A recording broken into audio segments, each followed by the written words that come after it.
अपने गुरु के पास गया, सोने के पिंजरे में बंद था। बोला जी मेरे साथ तो जो बीता वो बताता हूं। मैं तो जंगल कि राम का नाम जपने से मुक्ति मिल जाती है। एक रानी के महल में एक बहुत सुंदर तोता था, बहुत सुंदर तोता था, सोने के पिंजरे में बंद था। रानी बड़ी धार्मिक थी तो पूजा पाठ करवाती थी। तो वहां पर पूजा चल रही कि राम का नाम जपने से मुक्ति मिल जाती है, राम जपो तो मुक्ति मिले। तोते ने सुना, तोता बोला पंडित झूठ बोलता है। और वो बड़ा बड़ा प्रकांड पंडित, वो बड़ा परेशान। फिर कथा की, फिर वो यही बोला राम नाम बोलो तो मुक्ति मिलती है राम जपने से। तोता बोले पंडित झूठ बोलता है। अब वो परेशान अपने गुरु के पास गया, बोला जी एक तोता है, उसने तो आज तक मुझे किसी इंसान ने तो नहीं कहा कि मैं झूठ बोलता हूं, वो तोता कहता है झूठ बोलता है। बोला चलो मैं चलता हूं। फिर पूजा की, फिर पंडित जी ने भी यही बोला कि राम का नाम जपने से गति हो जाती है, मुक्ति मिल जाती है। तोता फिर बोल पड़ा, बोला पंडित झूठ बोलता है। अब बड़े पंगे हो गए।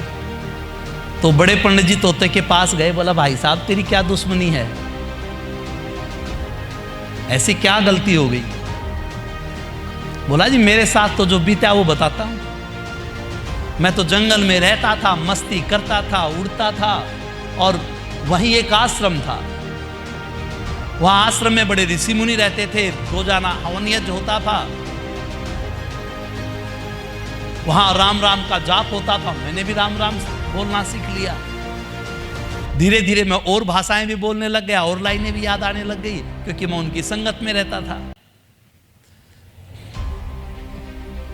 एक दिन मुझे किसी ने पकड़ के लोहे के पिंजरे में डाल दिया।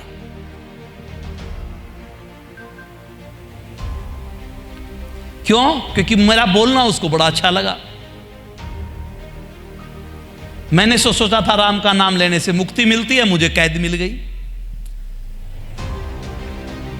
किसी बड़े सेठ ने देखा, रे तो बड़ा प्यारा तोता है, बोला मुझे दे दे, वो ले गया, उसने चांदी का पिंजरा मिला दिया।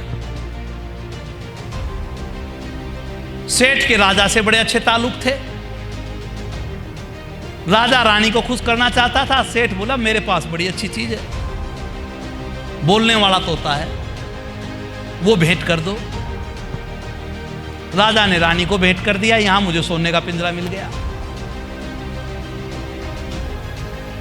मैं तो खुले आसमान में घूमना चाहता हूं, मैं तो इस पिंजरे में रहना नहीं चाहता। तुम कहते हो राम नाम बोलने से मुक्ति मिलती है, मुझे तो कैद मिलती है। कैद मिल गई मेरे को, तो सजा मिल गई। क्यों नहीं बोलूं, तुम झूठ बोलते हो। बोले ठीक है, तू एक काम करना, कल सुबह जब रानी आए ना तो बिल्कुल लेट जाना, सपाट, सांस ही मत लेना, थोड़ी देर बेसुध हो जाना बिल्कुल। तो रानी सुबह आई, उसने देखा बिल्कुल सपाट। अरे बोला क्या हो गया, इसके पानी वानी के छींटे मारो, वो हिले ही नहीं। उसको बाहर निकाला, कोई एक्टिविटी नहीं कर रहा। बोला ये तो मर गया। रानी को बड़ा दुख हुआ, पहरेदारों को कहा कि इसको ले जाओ और बगीचे में गड्ढे में डाल दो। वो लेकर गए, उसको एक तरफ रख दिया और वो गड्ढा खोदने लगे। तोता उड़ गया और तोते ने कहा राम नाम बोलने से मुक्ति नहीं मिलती, सही गुरु मिले तब मुक्ति मिले।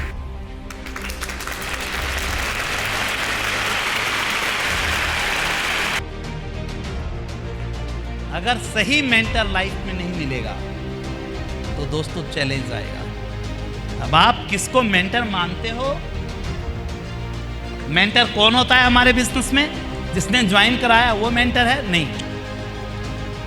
हाँ, वो हो सकता है अगर उसका एक्सपीरियंस है उस बिजनेस में, वो एक अच्छे लेवल पे है, यस वो मेंटर हो सकता है। बट कई बार क्या होता है, 5 लोगों ने एक साथ ज्वाइनिंग कर ली, तो क्या आपसे ऊपर वाला मेंटर है? नो। और कई बार हम उसी की मानते हैं, बट वो भी सीख रहा है अभी और वो भी सीख रहा है।